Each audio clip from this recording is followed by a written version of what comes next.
Hello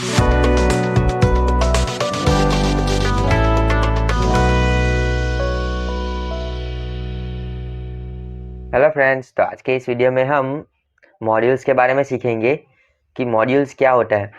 but modules सीखने से पहले हम एस्केप सीक्वेंस के बारे में सीख लेते हैं। तो एस्केप सीक्वेंस क्या होते हैं, तो मैं यहाँ पे प्रिंट लिखूंगा और लेट्स से मुझे यहाँ पे लिखना है डबल कोट में हेलो वर्ल्ड।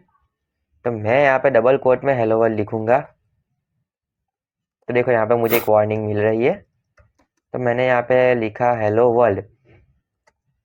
जैसे ही मैं इस कोड को रन करूंगा, मैंने इस कोड को रन किया तो देखो मुझे यहाँ पे कुछ मतलब कि कुछ एरर मिली, invalid syntax, perhaps you forgot a comma.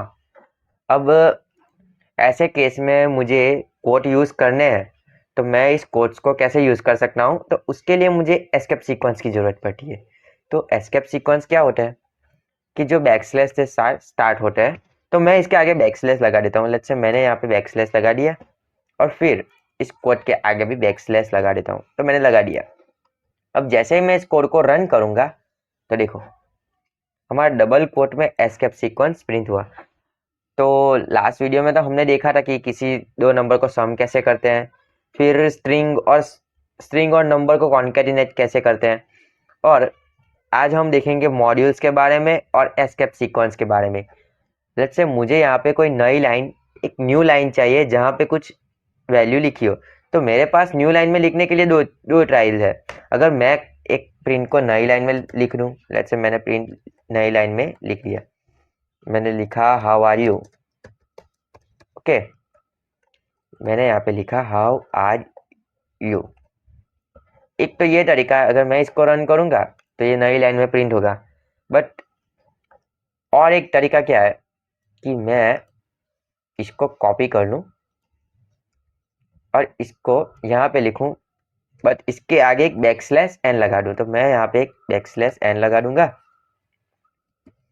तो मैं यहाँ पे एक बैकस्लैश एन लगा देता हूँ। अब मैं जैसे इस कोड को रन करूंगा तो देखो फिर से ये नई लाइन में प्रिंट हुआ।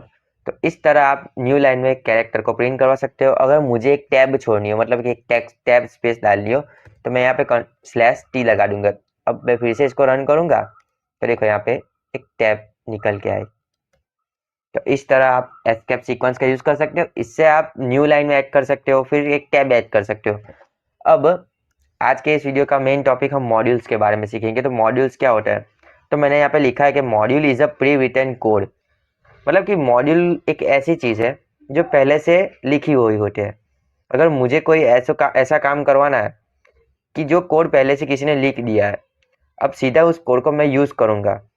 बट उस कोड को मैं यूज कैसे करूं, तो मुझे उसको पहले अपने पीसी में डाउनलोड करना होगा, इंस्टॉल करना होगा, फिर उसके बाद मैं उस कोड को यूज कर सकता हूँ। बट कुछ कोड ऐसे होते हैं कि जो हम पाइथन इंस्टॉल करते हैं तो उसके साथ ऑलरेडी इंस्टॉल होके आते हैं।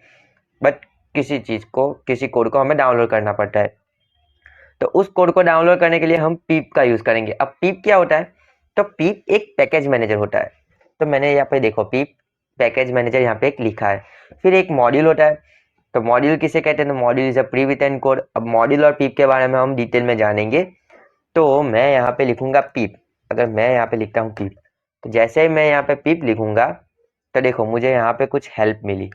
देखो मुझे यहाँ पे कुछ कोड मिला। अगर आप में पीप इंस्टॉल नहीं हुआ होगा, जबकि हम पाइथन इंस्टॉल करते हैं तो उसके साथ पीप ऑटोमेटिकली इंस्टॉल हो जाता है। बट इन केस अगर आप में नहीं हुआ हो तो आप क्या कीजिए, यहाँ पे जाइए, फिर यहाँ पे लिखे पाइथन, फिर राइट क्लिक कीजिए इसके ऊपर, फिर ओपन फाइल लोकेशन, फिर यहाँ पे फिर से इसके ऊपर राइट क्लिक कीजिए और यहाँ पे भी ओपन फाइल लोकेशन कर लीजिए। तो यहाँ से आपको एक फोल्डर दिखेगा। आपको इस फोल्डर को जूम कर लेना है। अब इस पार्ट को यहाँ से कॉपी कीजिए, फिर एनवायरनमेंट वेरिएबल में जाइए। यहाँ पे मैं लिखूंगा एनवायरनमेंट वेरिएबल। एनवायरनमेंट वेरिएबल में जाके आपको सीधा एनवायरनमेंट वेरिएबल पर क्लिक करना है, फिर पार्ट में क्लिक करना है और यहाँ पे एडिट करके इधर आपको डाल देना है।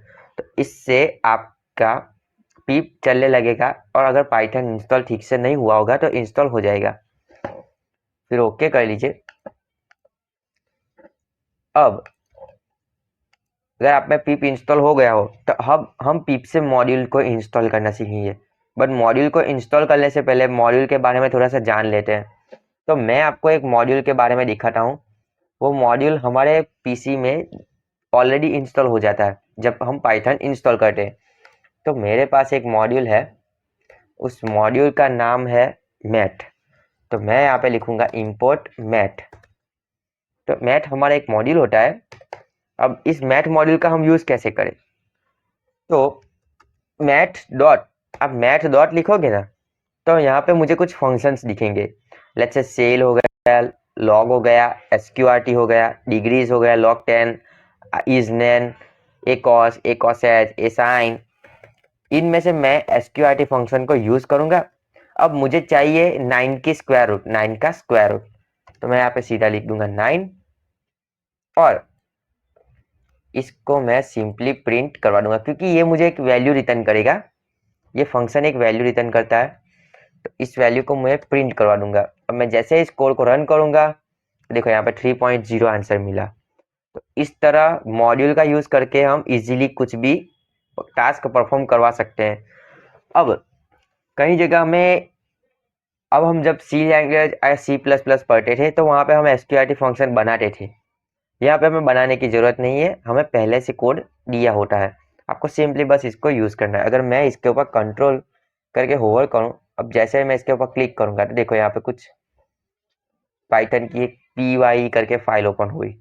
तो यहाँ पे पहले से कोड हमारा लिखा हुआ होता है। यहाँ पे आपको सारे फंक्शन मिल जाएंगे। देखो यहाँ पे 10 का भी है, 10h का भी है। अब ये तो हमारा स्क्वायर रूट की बात हो गई। अब मुझे स्क्वायर रूट इजीली यूज करना है तो मैं यहाँ पे क्या करूंगा, इस इंपोर्ट को हटा के यहाँ पे मैं लिखूंगा फ्रॉम। आप सिंपली इंग्लिश लिखते हो ना, बस वैसे ही लिखना है, फ्रॉम मैट। फिर यहाँ पे लिखूंगा import from math import SQRT, बस सिंपली। अब आपको ये मैट लिखने की जरूरत नहीं है क्योंकि हमने क्या किया कि एसक्यूआरटी फंक्शन को कॉल किया, बट कैसे? मैट में से। मतलब कि मैट हमारा जो पैकेज था, मतलब कि हमारा मॉड्यूल था, उसमें से अब मैट एक क्लास होती है। मैथ पहले से लिखी गई एक क्लास होती है। अगर मैं इसके ऊपर क्लिक करूँ ना, मैं कंट्रोल करके क्लिक करूंगा तो मुझे यहाँ पे देखो ये मुझे कुछ फाइल मिली। तो मैथ हमारी क्लास होती है, उसके अंदर एसक्यूआरटी फंक्शन डिफाइन किया होता है। तो हम क्या करेंगे, फ्रॉम मैथ करेंगे। इससे हमारा मैथ फंक्शन, मतलब कि मैथ क्लास इंपोर्ट होगी, फिर उसके अंदर के एसक्यूआरटी फंक्शन को हम यूज करेंगे। अब ऐसे हम फ्रॉम करके लिखते हैं तो हम स्पेसिफिक फंक्शन का यूज कर सकते हैं। अब आगे के इस मैथ को हम निकाल लेंगे, तो यहाँ से हमें मैथ लिखने की जरूरत नहीं पड़ेगी। अब इस एसक्यूआरटी को अगर मुझे कोई और मॉड्यूल यूज करना है, लेट्स से मुझे यूज करना है पाई, तो देखो यहाँ पे पाई भी है। तो आप यहाँ से पाई की वैल्यू भी प्रिंट करवा सकते हो। मैं यहाँ पे लिखूंगा सिंपली प्रिंट और यहाँ पे मैं लिखूंगा पाई। ओके, अब मैं जैसे इसको प्रिंट करवाता हूँ तो देखो पाई की 3.141592 एटसेट्रा वैल्यू मिली। तो इस तरह हम पाई की वैल्यू भी प्रिंट करवा सकते हैं। ये तो हो गया हमारे मॉड्यूल की बात। अब और एक बार हम एस कीवर्ड के बारे में सीखेंगे कि एस कीवर्ड क्या होता है। तो लेट्स से मुझे यहाँ पे ये एसक्यूआरटी फंक्शन है, इसको मुझे पूरा लिखना है। एसक्यूआरटी को मुझे लिखना है स्क्वायर रूट। तो मुझे इस पाई फंक्शन की अभी जरूरत नहीं है। हम ये कमेंट के बारे में भी देखेंगे कि कमेंट क्या होता है। अब मुझे इस एसक्यूआरटी फंक्शन को मेरे, मतलब कि मुझे कुछ भी नाम देके इसको लिखना है। तो मैं यहाँ पे सिंपली क्या करूँगा, एस कीवर्ड का लिखूंगा। तो एस कीवर्ड लिखने से हम क्या करेंगे कि हम फंक्शन को अपना नाम दे सकते हैं। मुझे लेट्स से मैंने एसक्यूआरटी की जगह मैंने यहाँ पे कुछ भी नाम दे दिया, जैसे मैंने यहाँ पे डाल दिया कोड। तो अब मैं इस एसक्यूआरटी फंक्शन को एज ए कोड यूज कर सकता हूँ, कर सकता हूँ। अब मैं जैसे इस कोड को रन करूंगा तो सेम आउटपुट मुझे यहाँ पे मिलेगा। तो ये हो गया एस कीवर्ड की प्रॉपर्टी। हमने फ्रॉम कीवर्ड की प्रॉपर्टी भी देखी, फिर इंपोर्ट कीवर्ड की प्रॉपर्टी भी देखी और एस कीवर्ड की प्रॉपर्टी भी देख ली। अब देखते हैं कमेंट्स के बारे में। तो कमेंट्स क्या होती है? तो कमेंट्स कुछ नहीं होती, हमारा जो कोड है ना, उस कोड को, लेट्स से हमारा कोड अब 1000 लाइन का हो गया है। अब उस 1000 लाइन के कोड को हम 1 साल के बाद ओपन करेंगे। अब 1 साल के बाद इस कोड को ओपन करेंगे तो हमें यहाँ पे कुछ लाइन याद नहीं रहेगी, ठीक है। तो अब इस लाइन को हमें रिवाइज करना हो तो हम क्या करेंगे, हमने वहाँ पे कुछ लिखा नहीं, तो प्रोग्रामिंग लैंग्वेज में ऐसी कंडीशन को सॉल्व करने के लिए हमें यहाँ पे कमेंट्स मिलती है। तो उस कमेंट्स की मदद से हम क्या कर सकते हैं, अपनी इजीनेस बढ़ा सकते हैं। हम यहाँ पे कमेंट्स कर सकते हैं और वहाँ पे हमें जो भी लिखना है, जैसे मुझे यहाँ पे लिखना है तो मैं यहाँ पे क्या करूँगा, सीधा कमेंट करूँगा। अब सिंगल लाइन कमेंट यहाँ पे हैश करके यूज होती है, जो 3 के ऊपर होता है, हम सिर्फ दबा के हैश लिख सकते हैं। यहाँ पे मैं लिखूंगा कि ये हमारा कोड 9 क्या करता है, तो code 9 print value square root of 9। अब मैं इस कोड को रन करूंगा, तो जैसे ही मैं इस कोड को रन करूंगा तो देखो ये लाइन हमारी, ये जो हमारी लाइन है ना, ये एग्जीक्यूट नहीं हुई, सीधी यही एग्जीक्यूट हुई और ये नीचे की लाइन भी एग्जीक्यूट नहीं हुई।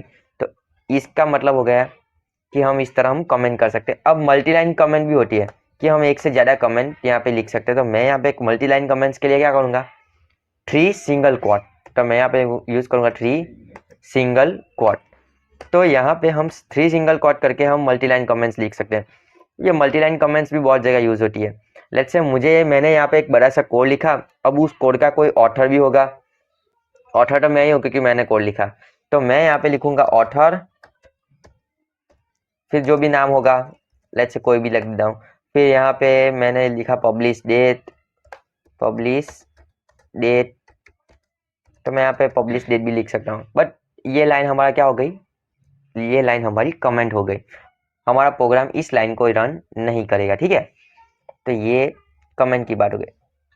अब मॉड्यूल को हम इंस्टॉल कैसे करें, मॉड्यूल को हम इंटरनेट से इंस्टॉल कैसे करें। तो मॉड्यूल को इंस्टॉल करने के लिए हम पिप पैकेज मैनेजर का यूज़ करते हैं। तो लेट्स से मुझे कोई पैकेज इंस्टॉल करना है, तो मैं कोई पैकेज कौन सा ले लेता हूँ, मैं कोई पैकेज ले लेता हूँ। मैंने यहाँ पे एक पैकेज ले लिया, पिप इंस्टॉल numpy कि मैंने यहाँ पे numpy करके एक पैकेज ले लिया। जैसे मैं इस कोड को इस लाइन को, इस कमांड को रन करूंगा तो देखो यहाँ पे कुछ एरर हो, मतलब कि यहाँ पे कुछ रन होगा, स्क्रिप्ट रन होगी। तो ये क्या करेगा, इंटरनेट से उस numpy, मतलब कि उस numpy मॉड्यूल को हमारे पीसी में इंस्टॉल कर लेगा। अब इस numpy को हम यूज कैसे करें, तो numpy को यूज करना भी सिंपल है। तो मैं यहाँ पे numpy को यूज करने के लिए क्या करूंगा, तो मैं यहाँ पे numpy को यूज करने के लिए लिखूंगा import numpy, ओके। तो numpy हमारा यहाँ पे हो जाएगा। अब मैं एक एरे बना देता हूँ, मैंने यहाँ से लेट से यहाँ पे एक एरे बना दिया। उस एरे में मैंने लेट से वैल्यू डाल दी 4 5 6 7 8 9 10 10, ओके। अब मुझे इस एरे की एवरेज निकाली है यूजिंग numpy। अब numpy में एक मीन करके एक फंक्शन होता है, तो आप इस मीन नाम के फंक्शन को यूज करके एरे का मीन निकाल सकते हैं। तो देखो कैसे निकाल सकते हैं, तो मैं यहाँ पे लिखूंगा प्रिंट। अब ये जो मीन फंक्शन है एक वैल्यू रिटर्न करेगा, तो उस वैल्यू को हम प्रिंट करवा देंगे। तो प्रिंट करवाने के लिए यहाँ पे लिखूंगा numpy डॉट और मैं यहाँ पे क्या लिखूंगा, मीन। मैंने यहाँ पे लिख दिया मीन। अब मीन में आर्ग्यूमेंट पास करनी होती है। आर्ग्यूमेंट क्या होती है, तो जब हम फंक्शन सीखेंगे ना तो वहाँ पे हम आर्ग्यूमेंट का यूज करेंगे। उसमें भी 2 टाइप की आर्ग्यूमेंट होती है, एक एक्चुअल होती है और नॉर्मल आर्ग्यूमेंट्स होती है। तो मैं यहाँ पे मीन में क्या डालूंगा, ARR। जैसे ही मैं इस कोड को रन करूंगा तो देखो ये एरे की एवरेज हमें यहाँ पे प्रिंट करके मिलेगी, देखो 7 मिली। तो इस numpy का यूज करके भी हम एरे की एवरेज निकाल सकते हैं। अब यहाँ पे मैं एस कीवर्ड का यूज भी सिखाता हूँ। तब मैं यहाँ पे लिखूंगा एस और numpy को मैं एस NP यूज करूंगा। तो मैं यहाँ पे numpy की जगह NP लिख सकता हूँ। तो मैं जैसे इस कोड को रन करूंगा सेम आउटपुट मिलेगा। फिर जैसे मुझे यहाँ पे लिखना है from numpy import mean function. तो मैंने यहाँ पे लिखा मीन एस NP। अब NP नहीं, NP की जगह मैं एज ए M लिखूंगा और NP को निकाल के M कर अब जैसे मैं इस कोड को रन करूंगा सेम आउटपुट मुझे यहाँ पे मिलेगा। तो ये हो गया हमारा फ्रॉम कीवर्ड, ये हो गया हमारा इंपोर्ट कीवर्ड, और ये हमारे हो गई एस कीवर्ड की बातें। फिर कमेंट भी हमने सीख लिए और मॉड्यूल के बारे में भी हमने सीख लिया। फिर पीप क्या होता है उसके बारे में भी सीख लिया। अब पीप से हमें कोई मॉड्यूल को फिर से अनइंस्टॉल करना है, तो पीप से हम मॉड्यूल को अनइंस्टॉल कैसे करना है, मैं यहाँ पे मॉड्यूल को अनइंस्टॉल करने के लिए लिखूंगा पीप सेम कमांड। जैसे हम pip इंस्टॉल numpy लिखते थे, तो यहाँ पे मैं लिखूंगा pip uninstall numpy, enter press करूंगा तो हमारे पीसी में से numpy को अनइंस्टॉल कर लेगा। ओके, तो मैंने यहाँ पे यस कर दिया। अब ये सक्सेसफुली अनइंस्टॉल numpy हो दिखा रहा है। अब मैं फिर से इस कोड को रन करता हूँ। मैंने फिर से इस कोड को रन किया, देखो यहाँ पे मुझे मॉड्यूल नॉट फाउंड एरर मिली। तो इस तरह मॉड्यूल नॉट फाउंड एरर हमें जो मिले, तो वहाँ पे हमें मॉड्यूल हमारा मिसिंग है, तो उस मॉड्यूल को हमें इंस्टॉल करना पड़ेगा। तो इस तरह हम मॉड्यूल को इंस्टॉल कर सकते हैं। मैं हमारे कोड में एरर नहीं देखना चाहता, तो मैं यहाँ पे फिर से इसको इंस्टॉल कर लूँगा। मैं फिर से pip इंस्टॉल numpy कर लेता हूँ, तो फिर से ये इंस्टॉल हो जाएगी। इसको इंस्टॉल होने देते हैं। तो इस तरह हम मॉड्यूल का यूज़ कर सकते हैं हमारे कोड में। ठीक है, तो आज के इस वीडियो में बस इतना ही। मिलते हैं नेक्स्ट वीडियो में। Till then enjoy your day. Thank you.